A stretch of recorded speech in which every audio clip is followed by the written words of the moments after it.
I've actually never read Animal Farm before preparing for this review. Honestly, I'm very glad that I've read it now. Animal Farm was published in 1945, about a few weeks before World War II had officially ended.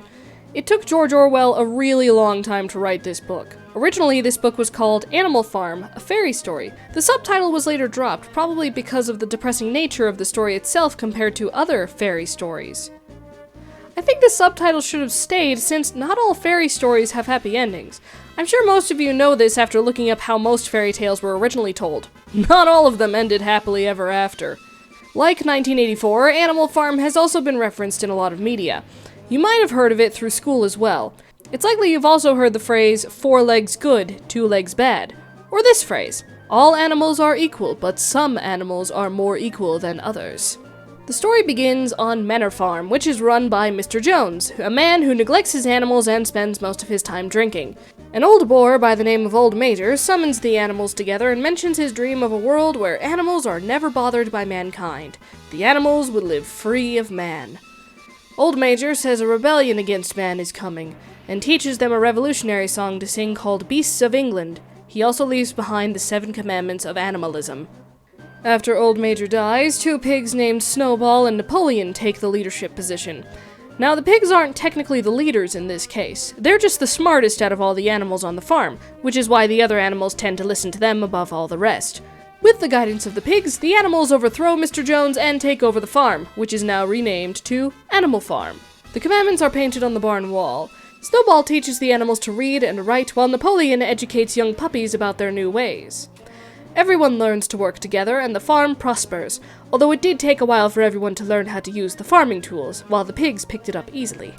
Over time, the pigs uphold leadership positions, and slowly but surely, things start to change. The pigs request certain food to be set aside for them, seemingly for their health. Mr. Jones tries to take back the farm, but the animals manage to drive him and the other humans away. Snowball tries to modernize the farm a little by getting them all to build a windmill, but Napoleon vehemently disagrees. Napoleon and Snowball have been disagreeing over a lot of things for a long time, but this was the last straw for Napoleon. Napoleon sends the dogs he educated to drive Snowball off the farm. I don't know about you, but I think it was unwise to leave Napoleon alone to educate the dogs, since they now work for him, and only him. Napoleon is now in charge. Over time, the old meetings between all the animals were done with. Now only pigs can be in these meetings.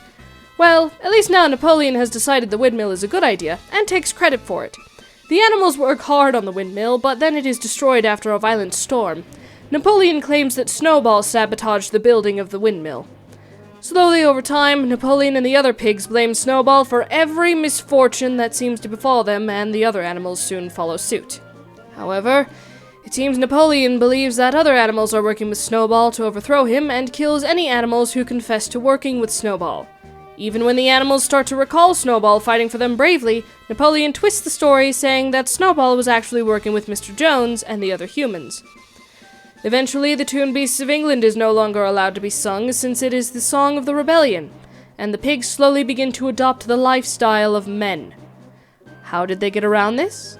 They changed the commandments ever so slightly. The pigs have also been enjoying the pleasures of alcohol to the point where they're planting their own barley to make it. They also keep convincing the animals that it was much worse for them when Mr. Jones ran the farm. But was it? Later on, a neighboring farmer, Mr. Frederick, blows up the new windmill with dynamite. As the animals continue to slave away at the next new windmill, one of the horses, Boxer, collapses due to overwork. Boxer is then taken away by humans hired by Napoleon to be slaughtered. But that's not what the pigs say. They say that the vet had recently obtained a new mode of transportation and forgot to paint over the words. Many years pass away. The windmill is finally completed and another one is in the works. The farm now has a good amount of income, but the working animals don't seem to have enough to eat. The windmills were not used for modernizing the farm and making the animals' lives easier, for Napoleon insisted that the animals would live happiest if they had less.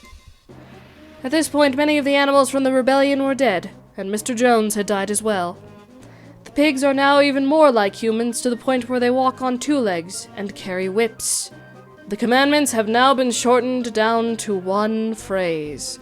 All animals are equal, but some animals are more equal than others. The pigs finally abolish the old ways to the point where Old Major's skull has been buried instead of put on display as a reminder of the rebellion. thus quelling any remaining memory of the time before Napoleon took over. Napoleon invites some neighboring farmers to a dinner party. The animals look in at the pigs and humans playing games and begin to realize they can no longer tell the difference between the men and the pigs. Well, that was depressing.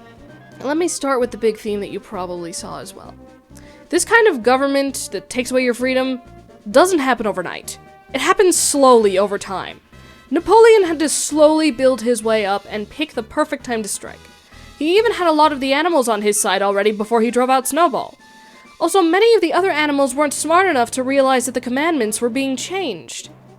Yes, Snowball taught the animals how to read, but many of them didn't think reading was necessary.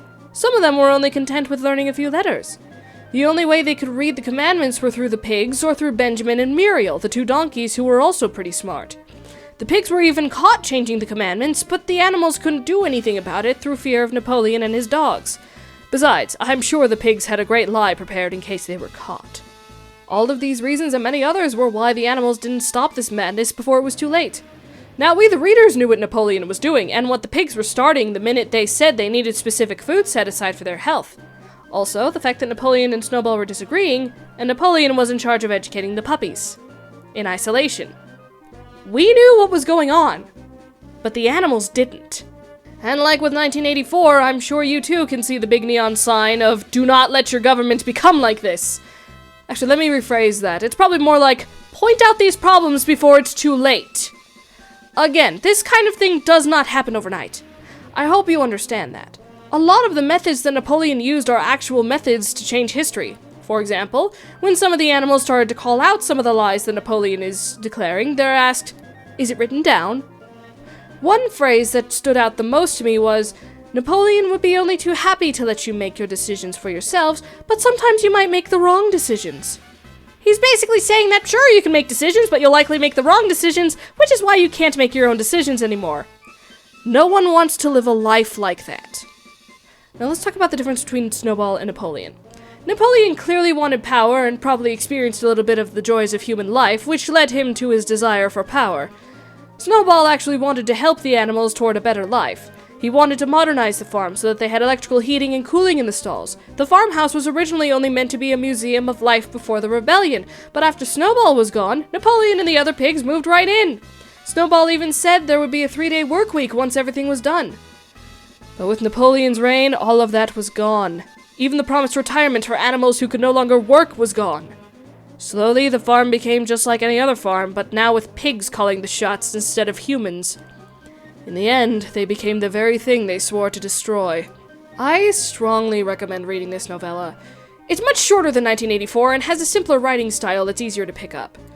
I encourage all of you to read this at least once or twice in your life. I understand that it doesn't have a happy ending, but like I said in the beginning, not all fairy tales have happy endings. Many of those fairy tales are cautionary tales, like this one. I recommend this book for ages 14 and up. It does have some mature themes that might be better understood at that age. Animal Farm also had a few adaptations. There's the animated movie that came out in 1954, which featured Napoleon getting overthrown in a second revolution. There's the 1999 live-action TV film, which featured Napoleon's reign collapsing by itself. And there's also the upcoming animated 2025 adaptation directed by Andy Serkis. As of this video's release, I have no other information on the film since it isn't out yet. There was also a comic strip adaptation in 1950, a couple radio dramatizations, and a video game called Orwell's Animal Farm.